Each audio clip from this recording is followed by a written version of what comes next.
Bom dia, irmãos. Bom dia. Quero saudar a todos com a paz. Amém.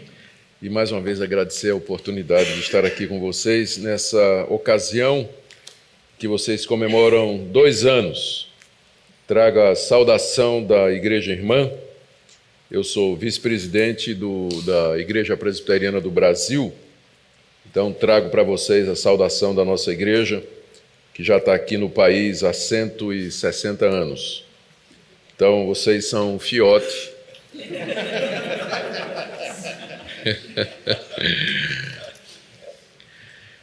E eu como pastor, vejo com muita alegria o surgimento de igrejas desse tipo. Alguns anos atrás, para horror dos meus colegas, eu disse que o futuro da teologia reformada não estava nas igrejas tradicionais, nas igrejas históricas, porque elas, nos países onde elas nasceram e exerceram muita influência durante alguns séculos, elas estão morrendo. Na Europa, as igrejas históricas oriundas da Reforma são poucas as que ainda se mantêm. E nos Estados Unidos, o processo de secularização acontece com alguma rapidez. E as igrejas tradicionais, oriundas da Reforma, elas vêm perdendo espaço. E no Brasil, a mesma coisa. Embora a minha denominação, a Igreja Presbiteriana do Brasil, ela é uma igreja pujante, graças a Deus, bem firme na palavra, ela tem um bom ritmo de crescimento, mas ela é uma das poucas entre as muitas igrejas que são oriundas da Reforma. E a gente vê com alegria como movimentos não denominacionais, históricos, eles estão acontecendo no Brasil todo. Há um fenômeno muito grande, inesperado, não é? Que era a aceitação da teologia, que é a aceitação da teologia reformada por igrejas pentecostais e neopentecostais. Então, irmãos dessas denominações, eles estão acordando para as doutrinas da graça. Algum tempo atrás, 2 anos atrás, eu estive com Miguel Núñez, que é um grande pregador da América Latina, ele é porto-riquenho. E nós nos encontramos num evento onde éramos preletores, e ele estava falando de como, aqui ao lado, né, a gente não tem muita informação, mas aqui nos países da América Latina, ele pregava para eventos para jovens, 6, 7 mil, em praticamente todos os países da América Latina. E quando eu disse a ele que no Brasil um fenômeno similar estava acontecendo, né, e ele disse que era convicção dele que isso tudo era o resultado das mídias sociais. E ele fez uma comparação, ele disse, o que a imprensa representou para a reforma do século XVI, as mídias sociais representam para essa nova reforma que nós estamos vendo. Se a imprensa não tivesse sido descoberta poucos anos antes de Martinho Lutero pregar as 95 teses na porta do castelo de Wittenberg, elas teriam ficado presas lá até o dia de hoje. Mas Lutero, espertamente, imprimiu, usando a recém-descoberta imprensa, e panfletou a Europa toda. E foi isso que foi usado para trazer o conhecimento da Reforma Protestante por toda a Europa. Então, igualmente hoje, o advento das mídias sociais permite que membros dessas igrejas, onde não se ouve doutrina bíblica, onde não tem pregação expositiva, onde não tem ênfase nas doutrinas da graça, esse pessoal que está lá, especialmente os jovens, não é, que são assíduos nas redes sociais, eles descobrem esse tipo de coisa. Não é que, na minha observação, primeiro, eles se interessam por pregadores que ensinam a Bíblia, eles não estão interessados nas doutrinas da graça, eles nem sabem o que é isso, mas de repente eles descobrem pregadores que estão ensinando a Bíblia, porque na igreja deles, pelo menos eles ouvem, olha, a Bíblia é a palavra de Deus. É claro, os líderes não pregam Bíblia, mas pelo menos dizem, né? A Bíblia é a palavra de Deus. Então, eles, né, procurando pela internet, vão descobrir pastores que estão expondo a palavra de Deus. Eles começam a seguir. O próximo passo é se tornar reformado. O próximo passo porque a pregação expositiva ela está geralmente atrelada a essa teologia que valoriza a palavra de Deus, sola escritura, que é um dos lemas da Reforma, enfatiza aquela única regra de fé e prática, que ela fala a respeito de Cristo e que nós precisamos da ação do Espírito Santo para compreendê-la corretamente e ver a suficiência de Cristo e a glória de Deus. Então, esse é um movimento que está acontecendo no Brasil todo. E eu dou graças a Deus por isso, que tendo começado meu ministério, eu acho que nem quando Isaac era nascido, eu posso ver, graças a Deus, esse momento na nossa pátria. Queridos, 2 aos Coríntios, capítulo 2, nós vamos do verso 14 até o final do capítulo 3.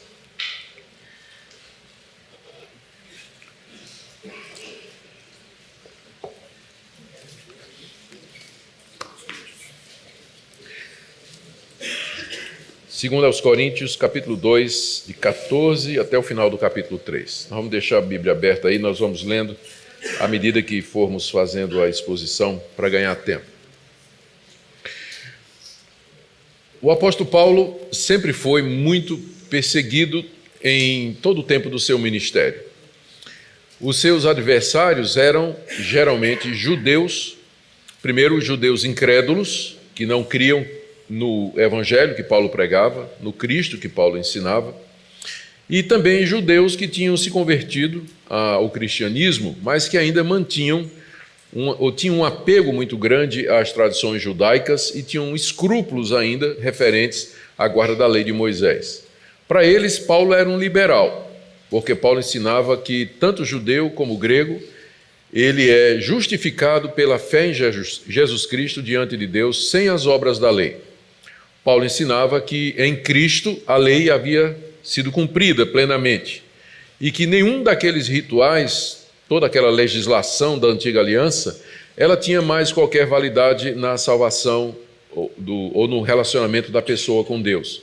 Então Paulo pregava a salvação unicamente pela fé em Cristo Jesus, pela fé somente, sem qualquer adição. E ele, naturalmente, fez muitos inimigos. Fez inimigos no campo judaico, os judeus incrédulos, e esses judaizantes, que é o nome que a gente dá aos judeus que se converteram, mas que ainda achavam que se devia manter as tradições e o ensinamento judaico.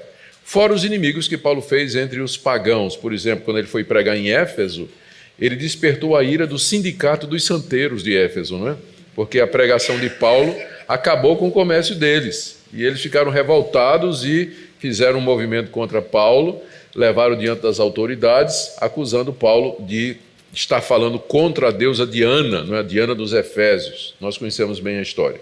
Então Paulo era um homem que tinha inimigo de tudo quanto é lado. E esse pessoal, especialmente os judaizantes, tinha como tática chegar nas igrejas que Paulo fundava e minar o trabalho de Paulo. Eles fizeram isso lá na Galácia, particularmente, nas igrejas que Paulo fundou naquela região, e estavam fazendo isso na igreja de Corinto. Nós lemos aqui na correspondência de Paulo aos Coríntios, como ele combate a chegada de falsos mestres na cidade de Corinto, tentando minar a sua autoridade e tomar controle das igrejas que ele havia fundado naquela região, na região da Acaia. Então, toda a correspondência, na correspondência que nós temos de Paulo aos Coríntios, a gente vê refletido esse desejo de Paulo de justificar ou de explicar as acusações que esses homens traziam para minar o seu ministério. As principais eram estas. Primeiro, Paulo havia trocado a glória da antiga aliança por uma mensagem extremamente simples e despojada que não tinha metade do esplendor e do brilho da antiga aliança. Ou seja, se você comparasse o culto nas igrejas paulinas, que era um culto extremamente simples, centralizado na pregação, no louvor e na oração, com o culto do templo, onde tinha todo aquele esquema dos sacerdotes, vestidos paramentados daquela maneira detalhada, especial, o templo cheio de móveis coberto de ouro, toda a glória, a majestade, o ritual, o processional, os levitas com aquelas músicas preparadas e todos aqueles instrumentos.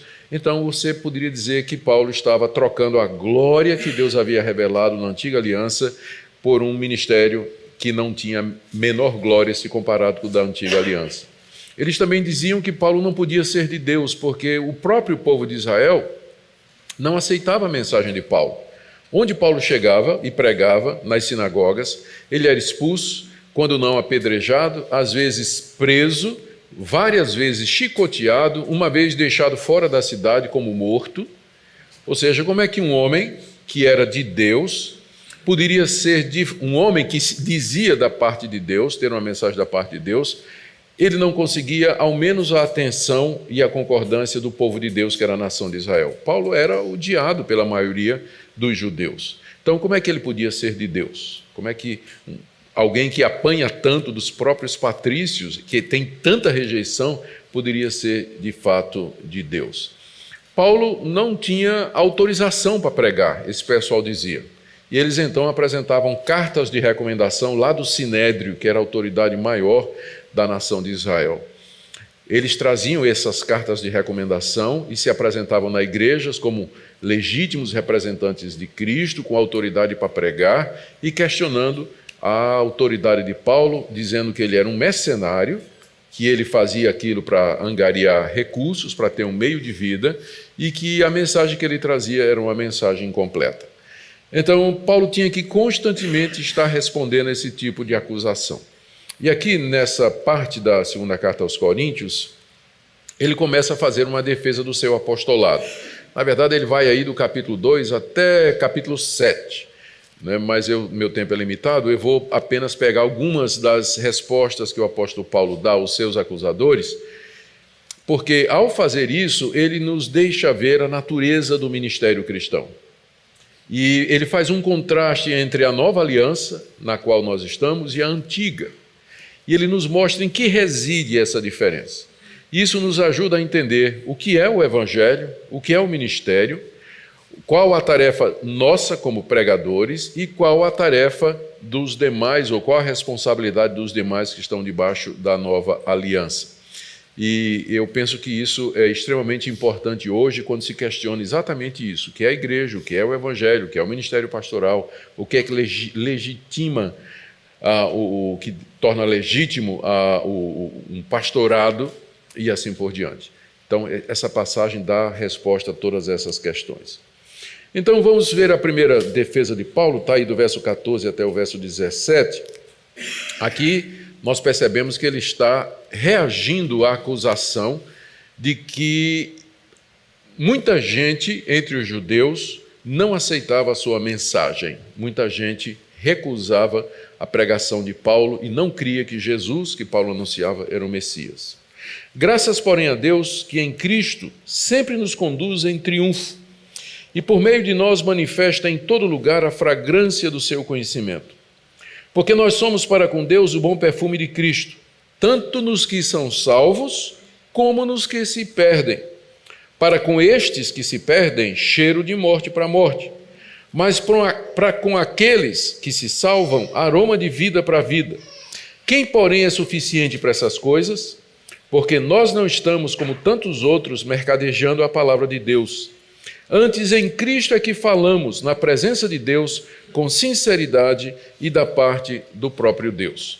Para responder à acusação de que ele não poderia ser de Deus por conta dos resultados negativos do seu ministério, ou seja, nem sempre Paulo tinha sucesso, a pregação dele nem sempre era aceita, Paulo usa a figura do triunfo romano, que nós já vimos ontem que ele usou na carta aos Colossenses.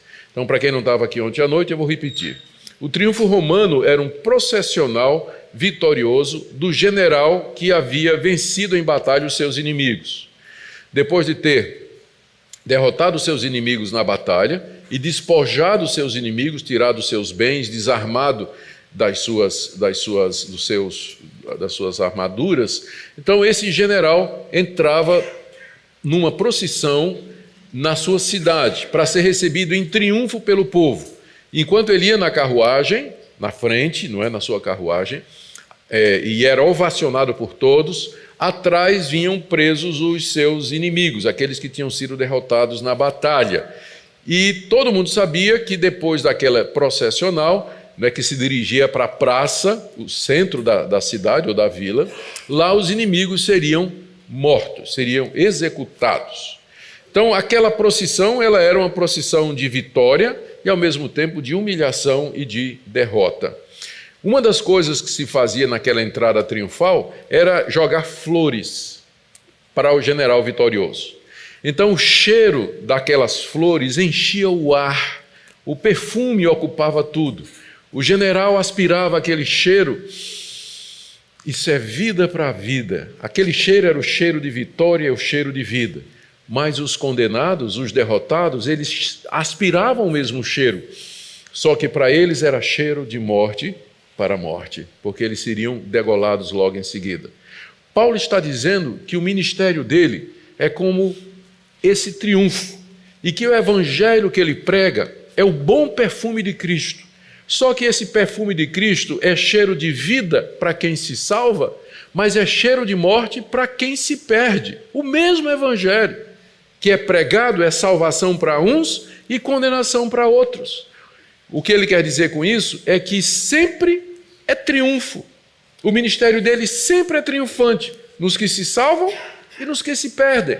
O que nos revela que o propósito de Deus com a pregação do evangelho não é somente salvar os eleitos, mas é também deixar indesculpáveis os reprovados. O mesmo evangelho, ele é cheiro de vida para a vida e cheiro de morte para a morte. Por isso o ministério de Paulo, porque fiel, porque ele prega a palavra com fidelidade, como ele vai dizer mais adiante, ele é sempre vitorioso. E algumas lições importantes são tiradas daqui. Primeiro, nós não podemos medir o sucesso da pregação ou do ministério pastoral pelos números dos que aceitam.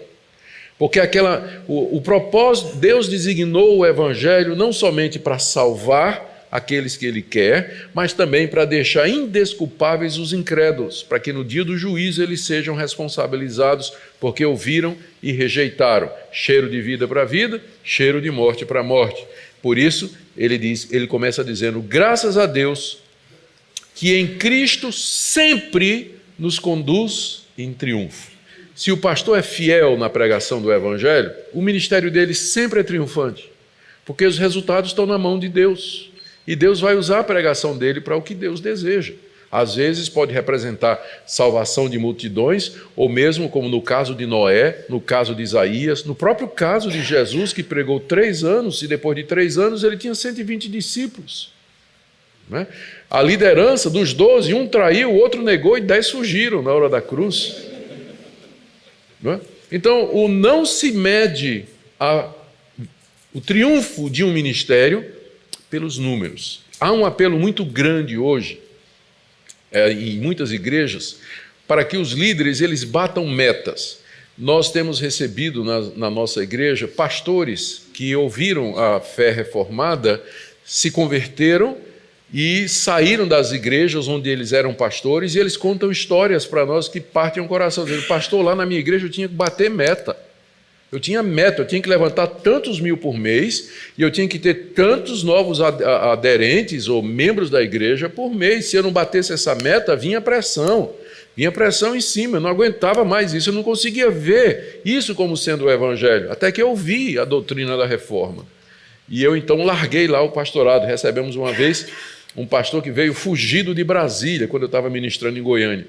Porque quando ele disse lá na igreja dele que ele não queria mais ser pastor lá, então ele chegou a ser ameaçado e ele teve que fugir lá para Goiânia. E como ele não tinha um curso teológico, a gente conseguiu um trabalho para ele de segurança. Um cara desse tamanho. Conseguimos um trabalho de segurança lá no colégio da igreja, na primeira igreja presbiteriana de Goiânia, para que ele pudesse sustentar a sua família. Há uma pressão muito grande por números, por resultados hoje em dia. Esse pragmatismo perde de vista o que a palavra de Deus fala a respeito da fidelidade do ministério e o que é o evangelho. O evangelho é o cheiro de vida para a vida nos que se salvam, mas ele é cheiro de morte para a morte nos que se perdem. Colocando aqui, como está na Nova Versão Transformadora, eu gostei muito da tradução, diz assim, graças a Deus que em Cristo sempre nos conduz triunfantemente. Agora, por nosso intermédio, ele espalha o conhecimento de Cristo por toda parte como um doce perfume. Nós somos o aroma de Cristo que se eleva até Deus, mas esse aroma é percebido de forma diferente por aqueles que estão sendo salvos e por aqueles que estão perecendo. Para os que estão perecendo, nós somos um cheiro terrível de morte e de condenação. É assim que o incrédulo nos ouve, é assim que ele recebe o Evangelho, como um cheiro terrível de morte e de condenação. Mas para os que estão sendo salvos, somos perfume que dá vida. E ele termina com essa pergunta: quem é suficiente para essas coisas? Ou seja, quem está à altura de uma tarefa como essas? Depois de refletir que a salvação eterna de alguns e a condenação eterna de outros depende da sua pregação, Paulo com razão pergunta: quem está à altura dessa tarefa? Veja a seriedade disso, que o destino eterno das pessoas são definidos pela pregação do Evangelho. E Deus não manda anjos pregar o Evangelho, Deus levanta pessoas comuns para pregar o Evangelho. Por isso Paulo pergunta: quem está à altura dessa tarefa? Quem é suficiente para esse tipo de coisas? Paulo estava profundamente consciente da sua insuficiência. E nós estamos falando aqui provavelmente de um dos homens mais cultos e preparados do século I. Educado em 3 culturas, judeu de judeus, estudou com o mestre dos judeus, que era Gamaliel, nasceu fora da Judéia, nasceu em Tarso da Cilícia, uma cidade que era muito importante, conhecida inclusive por ser uma sede cultural e filosófica, só perdendo para Atenas, onde Paulo teve a sua educação. Isso é refletido nas cartas dele, né, o conhecimento que ele tem dos poetas e dos filósofos gregos da sua época, e era cidadão romano, né, herdou isso do pai dele, criado na cultura romana. Era um homem de 3 culturas, falava diversas línguas. Mesmo assim, diante da grandeza e da responsabilidade do ministério, ele diz assim: eu não sou suficiente para isso. Quem é capaz, ou quem está à altura de uma tarefa como essa? E se todos os pregadores do Evangelho tivessem essa consciência, talvez a igreja fosse diferente.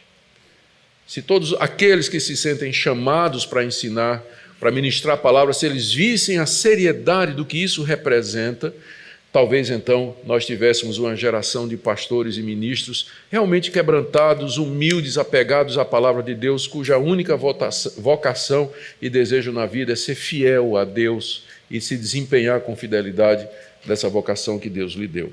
Paulo termina no verso 17 dizendo: nós não estamos como tantos outros mercadejando a palavra de Deus. Aqui, a versão transformadora faz uma tradução maravilhosa. Pessoas que fazem da palavra de Deus um artigo de comércio. Isso que significa mercadejar a palavra de Deus. Essas pessoas que não percebem a seriedade do ministério, e aqui Paulo está dando uma alfinetada nos seus críticos, eles mercadejam a palavra de Deus, ou seja, eles usam o Evangelho como meio de se promover financeiramente, de ganhar a sua vida, se garantir para o futuro. São chamados de mercenários ou falsos profetas. Todo aquele que faz do Evangelho um artigo de comércio, ele é denunciado na Bíblia como mercenário e falso profeta, pensando que a piedade é fonte de lucro. E para obter e para vender o produto, como muitos comerciantes fazem, eles diluem o Evangelho. Para ter aceitação, tem que diluir o Evangelho, porque o Evangelho ele não é uma mensagem palatável à primeira vista. O Evangelho começa com a má notícia de que você é um pecador, você está condenado pelos seus pecados, que você está caminhando para o inferno, que não há absolutamente nada que você possa fazer para se salvar e que Deus está irado contra você pelas suas iniquidades e que Ele não tem a menor obrigação de salvar você e que se Ele mandar você para o inferno, Ele será absolutamente justo, Ele não lhe deve absolutamente nada, você vai para o inferno por conta dos seus pecados. Esse é o tipo de mensagem que a Bíblia ensina. E se você começa a pregar isso, a sua audiência vai diminuir. Vai diminuir. Porque o que é que o pessoal quer ouvir hoje? O evangelho da autoajuda. Não é? Deus ama você, está tudo bem com você. Né? procure ajuda em Deus, conforto, né? Deus perdoa, Deus compreende. Eu sei que você está com outra mulher, mas a tua primeira era uma droga, né? Então, Deus vai compreender tudo isso, né? Deus é bom, Deus é pai, né? Tal, né? E Ele vai lhe abençoar financeiramente. Se você fizer um sacrifício, plantar uma semente, fizer um propósito, fazer uma campanha, Deus vai te dar um carro do ano, vai te dar um marido, né? Vai te dar uma esposa. Me lembrei do cara aqui tocando. Vai fazer todo esse tipo de coisa, né? Isso o pessoal gosta de ouvir. Por isso as igrejas onde isso é pregado, estão assim. Mas Paulo diz, eu não estou como esse pessoal fazendo do evangelho um artigo de comércio. Porque eu estou consciente de que eu estou diante de Deus. Eu estou diante de Deus, eu falo na presença de Deus com sinceridade e da parte do próprio Deus. Paulo aqui explica por que é que a mensagem dele não era aceita pelos judeus. É porque Paulo não estava preocupado em agradá-los e dizer o que eles gostavam. E, além disso, tinha o peso da vontade divina e soberana.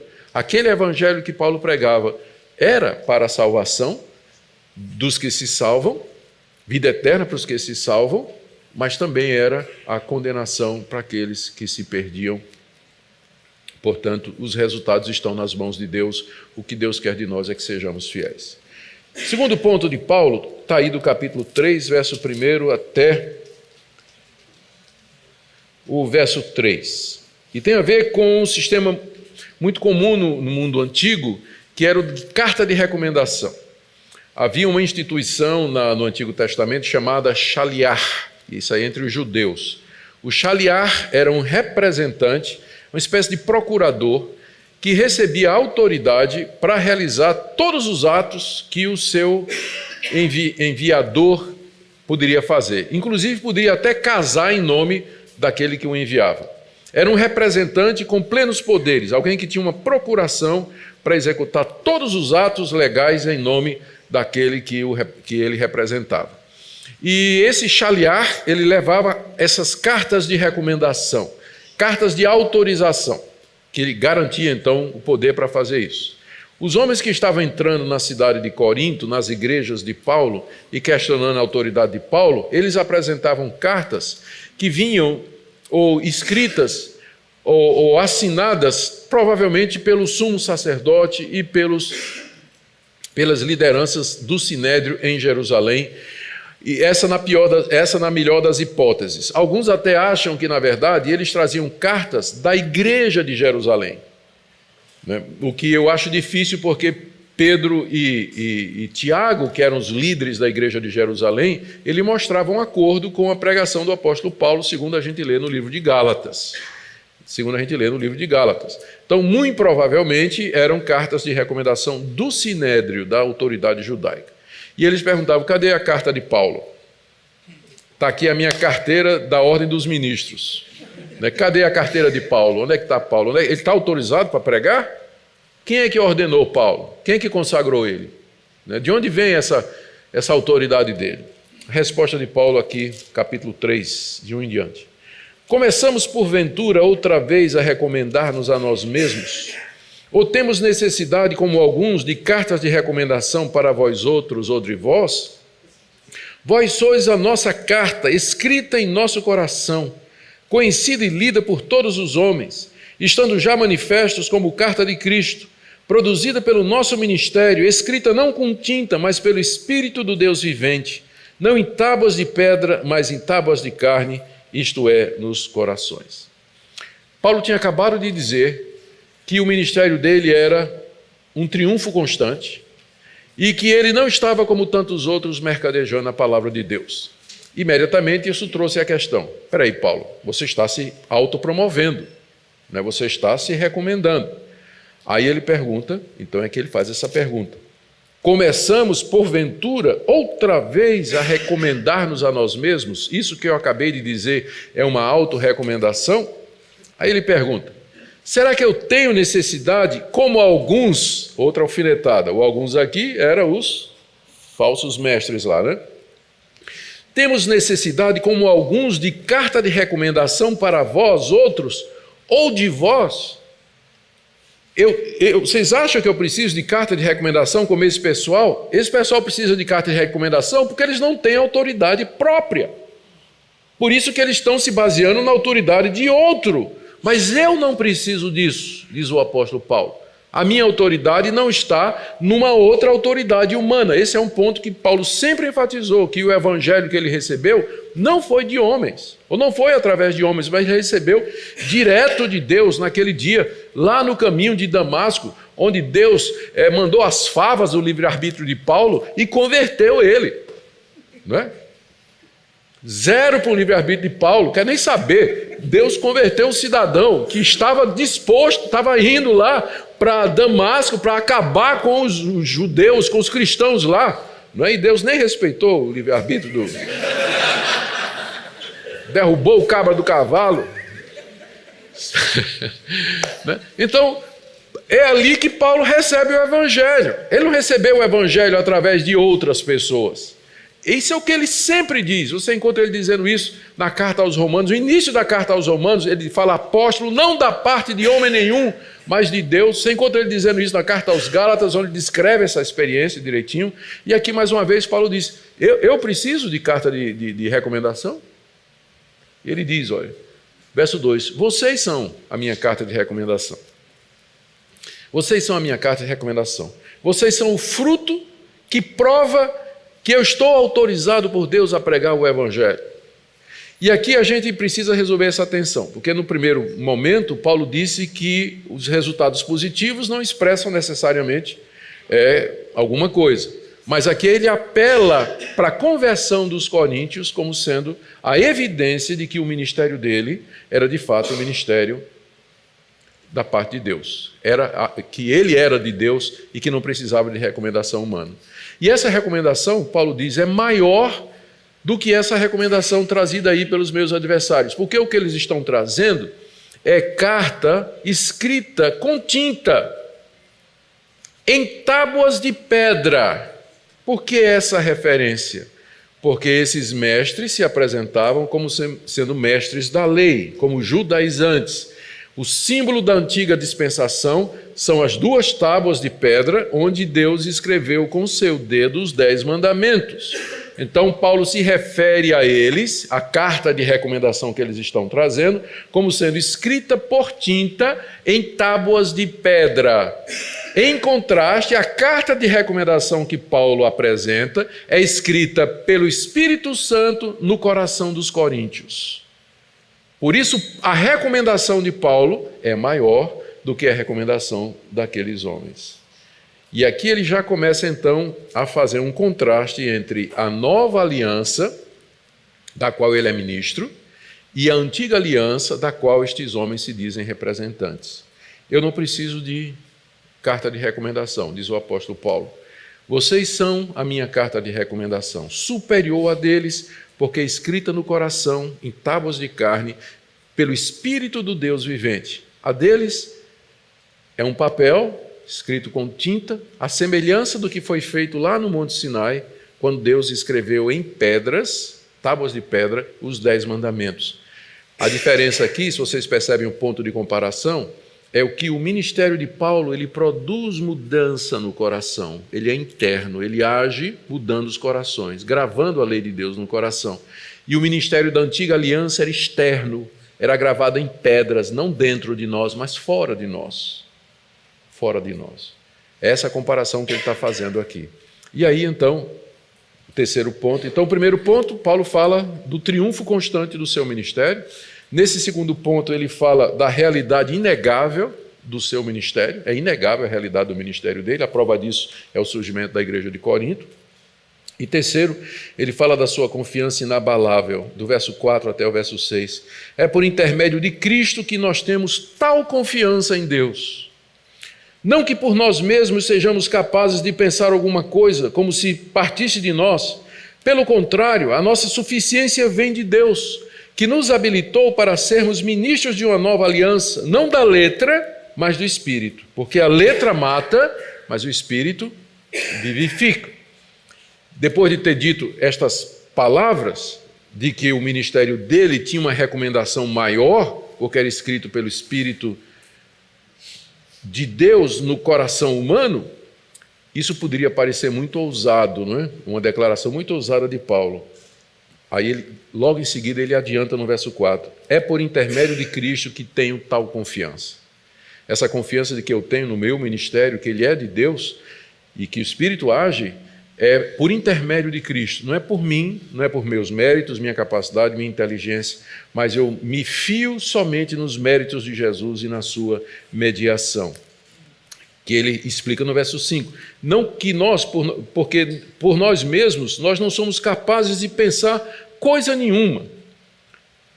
Mas, pelo contrário, a nossa suficiência vem de Deus. Vocês lembram que ele tinha feito aquela pergunta lá no primeiro argumento. Quem é suficiente?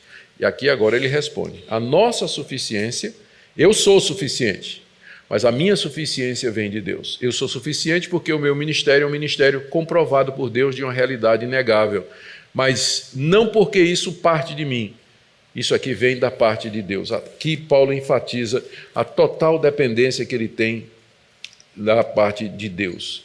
Aqui a tradução transformadora, ele diz aqui, eu gosto, não que nos consideremos capazes de fazer qualquer coisa por conta própria. Nossa capacitação vem de Deus. Ele nos capacitou para sermos ministros da nova aliança, não da lei escrita, mas do Espírito. E aí ele termina com essa declaração aqui, no verso 6, quando ele diz assim, porque a letra mata, mas o Espírito vivifica. Essa é uma passagem que tem sofrido muito nas mãos de alguns intérpretes. Tem padecido muito na mão de alguns intérpretes, especialmente quando tirada do seu contexto. Às vezes o pastor ou mesmo dirigentes de louvor, de grupo de louvor, querendo que o povo se sinta mais à vontade, para justificar todo tipo de coisa no culto, eles dizem assim, o Espírito, a letra mata, mas o Espírito vivifica. Mas particularmente essa passagem tem sido usada, eu vou tratar disso mais adiante, mas particularmente tem sido usada para fazer uma dicotomia que não existe entre conhecimento doutrinário e vida de piedade e de oração. Quando eles dizem a letra mata, o sentido é mais ou menos esse.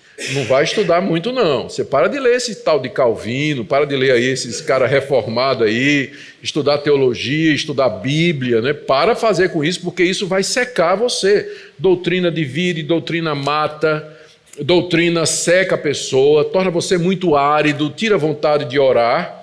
Você tem que ir para o Espírito, buscar a vida no Espírito, porque a vida no Espírito, sim, você vai ter comunhão com Deus, você vai ter poder espiritual, você vai conhecer as coisas de Deus. Essa dicotomia, ela usa esse trecho da maneira errada, porque o contraste aqui que Paulo está fazendo não é entre doutrina e oração, não é entre conhecimento e vida de piedade, mas a antiga aliança e a nova. Porque essa dicotomia, essa tensão entre doutrina e oração, ela não existe no Novo Testamento. O Novo Testamento diz que nós precisamos das duas coisas. Nós precisamos do conhecimento de Deus, precisamos conhecer a palavra de Deus, precisamos conhecer a Cristo e precisamos ser pessoas de oração, cheias do Espírito Santo, que andem no caminho de Deus, piedosas, que amem o próximo como a si mesmo e que estejam dispostas a fazer a vontade de Deus. Nós não podemos separar essas duas coisas. Se você enfatiza só o estudo, você vai de fato se tornar uma pessoa árida. Você vai se dedicar a debates intermináveis, geralmente na internet, não é? No Facebook, debates intermináveis sobre picuinha, né?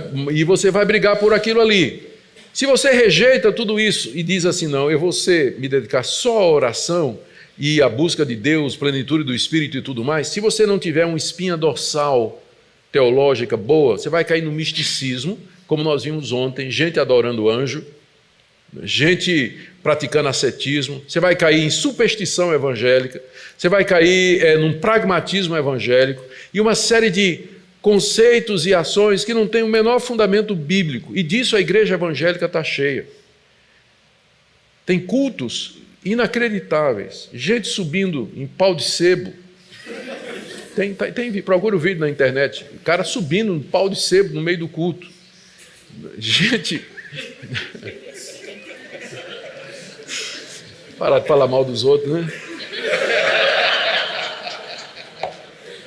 Mas a minha bronca é o uso errado dessa passagem.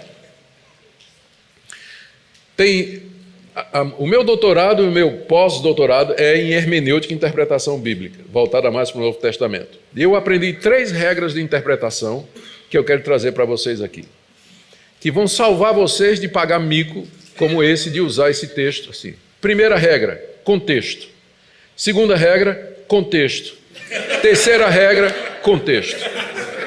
Leia o texto todo e aí você vai ver que essa passagem não está fazendo esse contraste. É um contraste entre a antiga aliança e a nova aliança. A antiga aliança da lei, da letra, ela conduzia à morte, foi o que nós vimos ontem.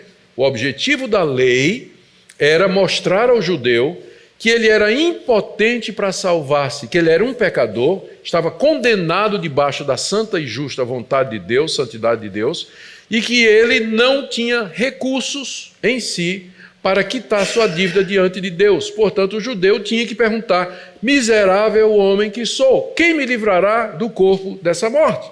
E a resposta era Jesus Cristo. O judeu, então, era apontado para o altar dos sacrifícios, para o cordeiro imolado ali, para o sangue derramado, e dizendo: a sua única esperança é aquela, porque aquilo ali tipifica o sangue do Messias que está por vir. A sua esperança não é a lei, mas a sua esperança é o altar, o cordeiro imolado sobre o altar. Creia nisso e você será salvo.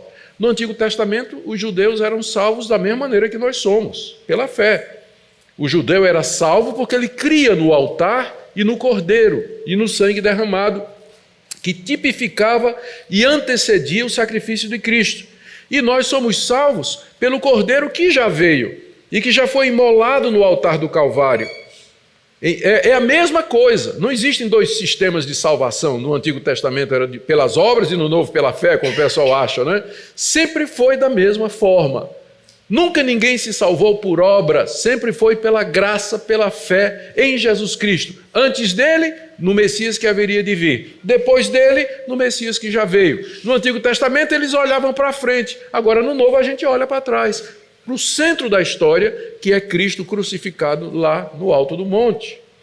Lá no alto do monte. Então essa é a nossa única esperança. E aqui então esse é o contraste que Paulo está fazendo aqui. Aqui ele diz no verso 6, se você prestou atenção, que Deus nos habilitou para sermos ministros de uma nova aliança. E aqui ele vai introduzir o contraste, ele está introduzindo o contraste entre essa nova aliança e a antiga aliança, que vai do verso 7 até o verso 18, que é então o 4º argumento dele, que eu vou ler agora, para nós já partirmos para a exposição e depois o encerramento. Se o ministério de morte, está se referindo à antiga aliança, a legislação mosaica dada por Deus no alto monte Sinai.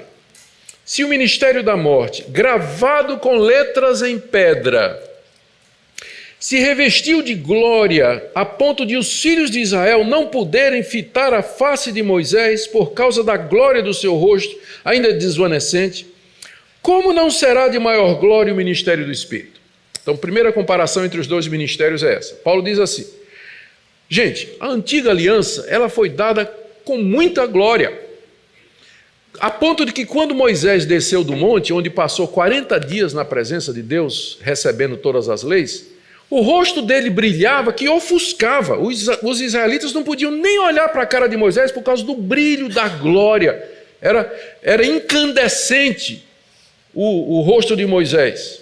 Aí o que é que Moisés fez? Ele pôs um véu. Então a glória era tão grande, mas essa glória era uma glória de um ministério que Paulo diz aqui, o ministério da morte.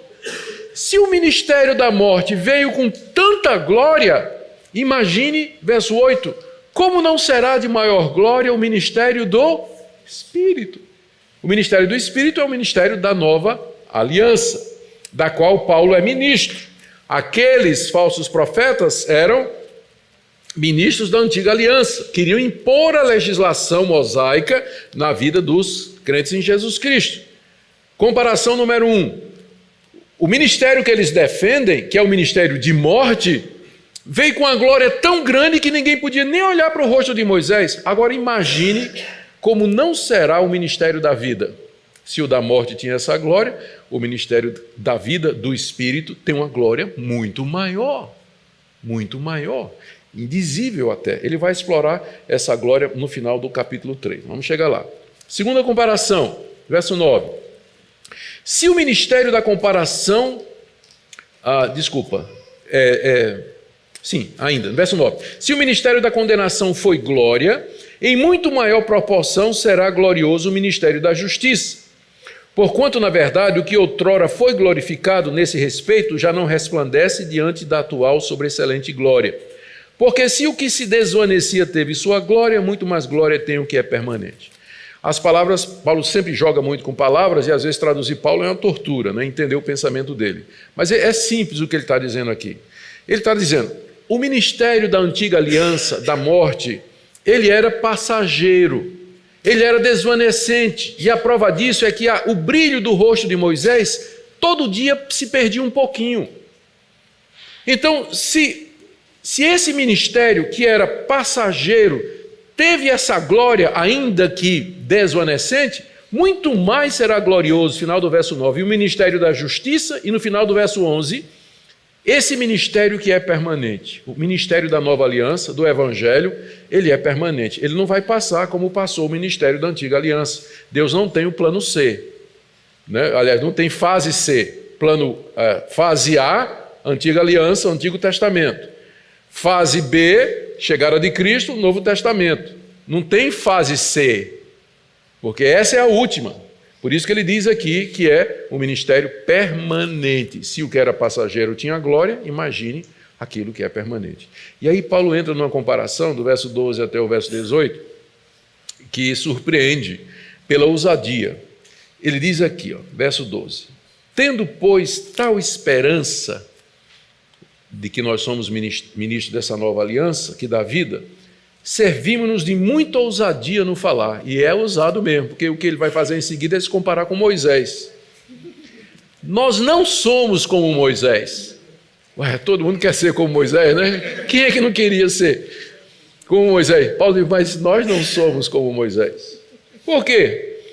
Moisés punha véu sobre a face para que os filhos de Israel não atentassem na terminação do que se desvanecia. Epa! Isso aqui não está no Antigo Testamento. Mas isso aqui é uma daquelas coisas que só Paulo sabia, porque Deus lhe mostrava. A razão pela qual Moisés colocava o véu não era porque estava ofuscando os israelitas somente, mas para que os israelitas não percebessem que todo dia o brilho diminuía um pouquinho. Todo dia o brilho diminuía um pouquinho. Por isso Moisés colocava o véu, para que os israelitas não percebessem na terminação do que se desvanecia. Eles não percebessem que a antiga aliança estava caminhando para o fim. Era uma espécie de julgamento sobre a nação de Israel. Deus cegou, Deus não permitiu que eles vissem. E se você me pergunta, por que isso? Por conta da dureza da nação de Israel no Antigo Testamento. Rejeitou todos os profetas, adorou outros deuses, quebrou toda a lei de Deus, violou a aliança de Deus. Você lê a história do Antigo Testamento, é de um povo rebelde o tempo todo. Então, o véu era o símbolo da cegueira, para que eles não percebessem que tudo aquilo era provisório e que a nova aliança em Cristo estava chegando. Verso 14, olha aí o que ele diz. Mas os sentidos deles se embotaram. Todo mundo sabe o que é uma faca embotada, né? Quando ela perde o gume. Né? Então, os sentidos e a capacidade da percepção espiritual se embotou, não consegue mais captar, eles não conseguiam enxergar e entender. Pois até o dia de hoje, quando fazem a leitura da antiga aliança, o mesmo véu permanece, não lhes sendo revelado que em Cristo ele é removido. Aqui Paulo está explicando, mais uma vez, por que os judeus não creem na sua mensagem. É por conta do véu. Todo sábado o judeu ia para a sinagoga e lá ele lia Moisés, ele lia a história do Êxodo, ele lia os profetas, ele lia Isaías 53, ele foi moído pelas nossas transgressões. Ele lia o livro dos Salmos, Salmo 16, Davi dizendo, não deixarás o teu santo na morte, nem permitirás que ele veja a corrupção. mas o véu permanecia no rosto deles. Os judeus liam a antiga aliança, mas eles não compreendiam o sentido, que aquilo era provisório e que terminaria com a pessoa de Jesus Cristo. Paulo era um desses. Vocês acham que Paulo não conhecia a antiga aliança? Não conhecia as Escrituras? Paulo era versado no Antigo Testamento. Paulo aprendeu as Escrituras de cor quando era pequeno, quando ele foi fazer o bar mitzvah dele, aos 13, 14 anos de idade, o menino judeu tinha que saber decorado porções inteiras da antiga aliança. Paulo estudou aos pés de Gamaliel, era um rabino treinado em interpretação, no Pesher, no Midrash, ele sabia fazer tudo isso. Ele leu a Bíblia, o Antigo Testamento, a vida toda, mas o véu estava sobre o rosto de Paulo, a ponto de que ele achava que tinha que perseguir Jesus de Nazaré, que era um falso profeta e um falso Messias. Até o dia que Deus, como eu disse, sem respeitar a decisão de Paulo, arrancou o véu da cara dele, lá no caminho de Damasco. Lhe apareceu: Saulo, Saulo, por que me persegues? Quem és tu, Senhor? Eu sou Jesus, a quem você persegue. Simbolicamente, depois que ele entra em Damasco, e Ananias ora por ele e impõe as mãos, escamas caíram dos seus olhos. Ele agora podia ver. E Paulo agora é como... Ele olhou de volta para o Antigo Testamento. Meu Deus, estava lá o tempo todo. Como é que eu nunca percebi isso? Agora eu estou vendo. Primeiro a conversão, depois o entendimento. Como Agostinho dizia, eu creio, por isso entendo. Enquanto você não se converter, enquanto o Espírito de Deus não tirar o véu, a Bíblia é um livro velado para você. Você vai ler como um judeu lê, você vai ler como um ateu lê, você vai saber o que é que está dizendo, mas você não vai perceber o sentido salvador daquilo ali. Mas somente quando o Espírito de Deus remove o véu, então você pode entender as Escrituras, entender o plano de Deus e as coisas espirituais. Verso 16. Quando, porém, algum deles se converte ao Senhor, o véu lhe é retirado. Né? Quando um judeu se converte a Cristo, o véu é retirado. Aí ele volta para as Escrituras e diz, mas agora faz sentido. Agora eu estou entendendo Isaías 53. Estou entendendo os salmos, estou entendendo o sistema de sacrifício, estou entendendo o templo, o sacerdócio levítico, tudo agora faz sentido. Todas as histórias do Antigo Testamento, as genealogias, Cristo está presente aqui e eu nunca tinha visto isso. Isso ensina para nós algumas coisas importantes. Primeira delas, pastores, vocês que evangelizam, a gente pode argumentar o que quiser com o incrédulo, mas se Deus não iluminar o entendimento, se Deus não regenerá-lo, lhe der uma nova mente, um novo coração, uma nova percepção, ele não vai crer, ele não vai se arrepender, ele não vai entender absolutamente nada. Por isso que, além de se preparar teologicamente para pregar o Evangelho e responder às questões, o pastor tem que ser um homem de oração, de dependência de Deus, respondendo essa pergunta, quem é suficiente? Eu não sou, por isso eu dependo de Deus, por isso que eu oro, eu peço a Deus, usa essa pregação, usa essa palavra, porque só o Senhor pode tirar o véu do coração, eu não tenho o poder de fazer isso. Você não tem o poder de tirar o véu do coração do seu filho, você vai criá-lo na igreja, vai ensinar para ele, você pode dizer tudo certinho para ele, o evangelho, o beabá, todo corretinho, mas se Deus não tirar o véu do coraçãozinho dele, ele não vai entender. Por isso você tem que orar pelo seu filho, e nunca desistir dele. Enquanto a vida há esperança, não desista dele. Você tem que depender de Deus. Isso humilha, isso nos coloca no nosso devido lugar. E Paulo conclui aqui dizendo, no verso 17, ora o Senhor é o Espírito, e onde está o Espírito do Senhor, aí há liberdade. Esse é outro versículo que tem sofrido muito nas mãos, especialmente dos dirigentes de louvor. Porque eles usam isso para o culto. Onde tem o Espírito, irmãos, o Espírito do Senhor está aqui. Então, onde tem o Espírito do Senhor, tem Liberdade. Então fica à vontade, pode pular, plantar bananeira, trenzinho de Jesus, cambalhota, riso, cai no chão. Já ouviram isso? Esse versículo sendo usado para justificar todo tipo de macaquice no culto. Onde está o Espírito do Senhor, aí tem liberdade. Então fique livre, né, para fazer o que você quiser no culto. Louve a Deus. Gente, Paulo não está falando de culto aqui. A liberdade aqui é a liberdade para você olhar o Antigo Testamento sem o véu. É a liberdade hermenêutica. Não tem nada com culto aqui. Mais uma vez vou ensinar para vocês 3 regras de interpretação. Né? Contexto, contexto, contexto. Contexto. Essa é a liberdade que o Espírito Santo nos dá, de podermos ler as Escrituras e ali perceber o seu significado, desvelados, sem o véu. E essa é a maior e principal de toda a liberdade. É isso que é um cristão. É alguém que agora pode ler as Escrituras sem o véu. Ele a compreende agora, ele sabe que elas apontam para Cristo e para Cristo somente. Aí Paulo termina no verso 18, essa conclusão magistral dele aqui. Todos nós, cristãos, crentes em Cristo Jesus, com o rosto desvendado, em contraste com Moisés e em contraste com os judeus, contemplando como por espelho a glória do Senhor, porque agora nós podemos, por espelho porque, no sentido de que é uma contemplação mediada.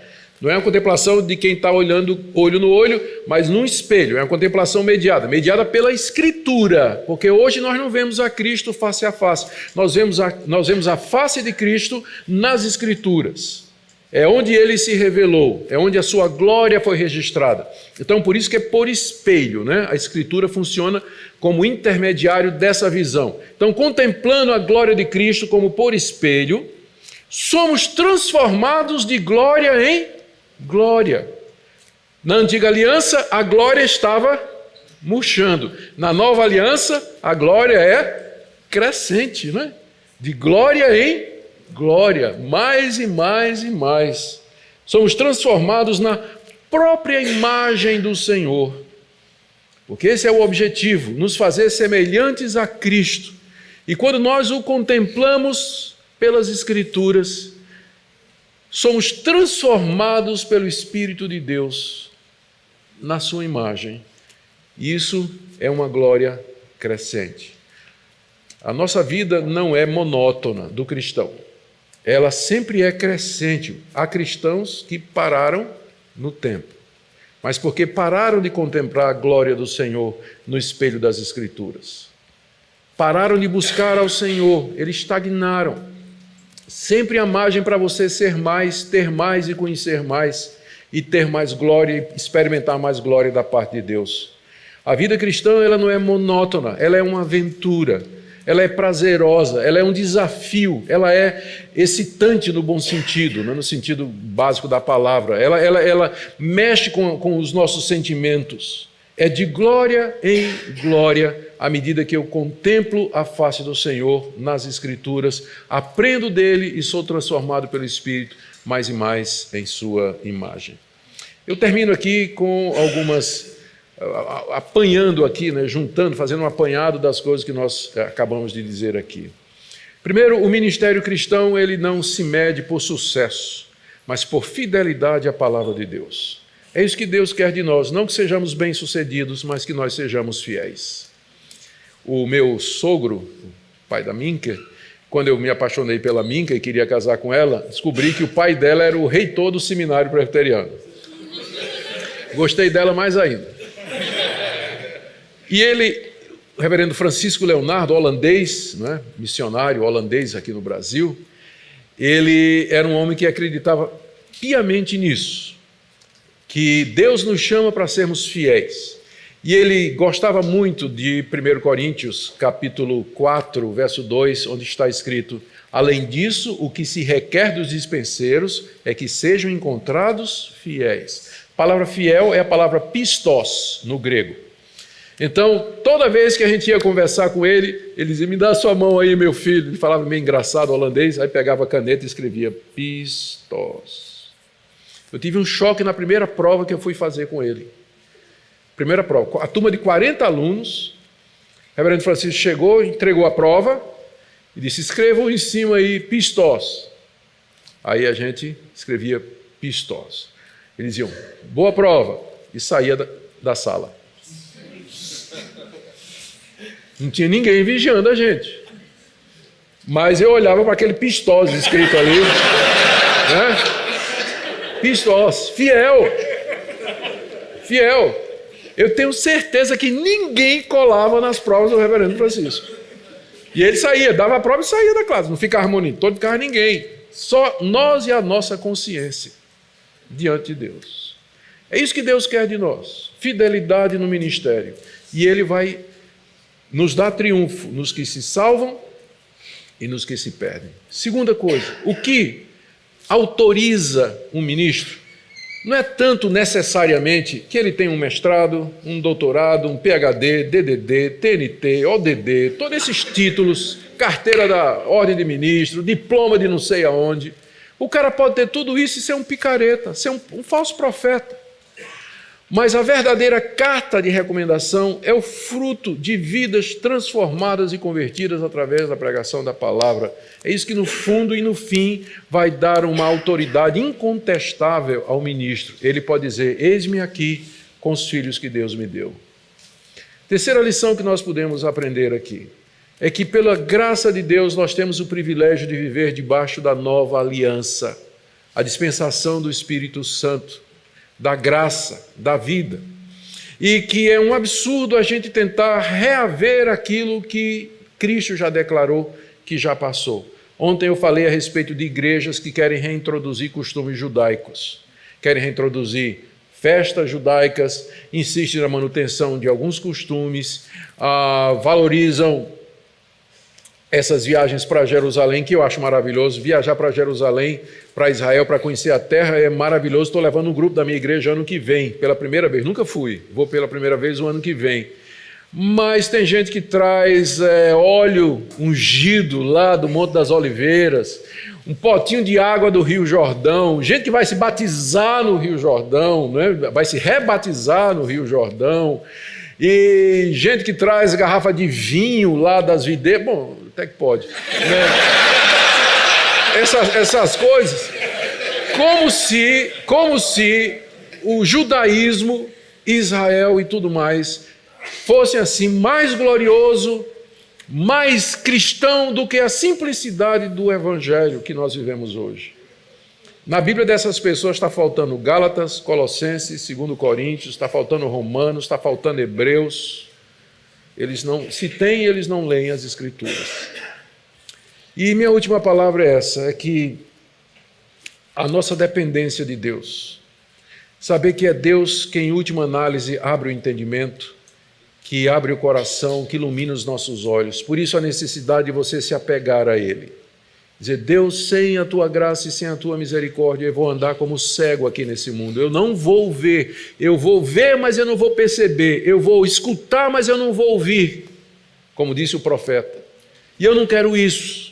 Eu quero estar em sintonia contigo. Por isso, abre o meu coração, ilumina os meus olhos, inclina a minha vontade a fazer o Teu querer. Viver apegado com Deus.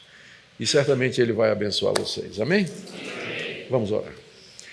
Oh Deus, que evangelho maravilhoso, completo, perfeito.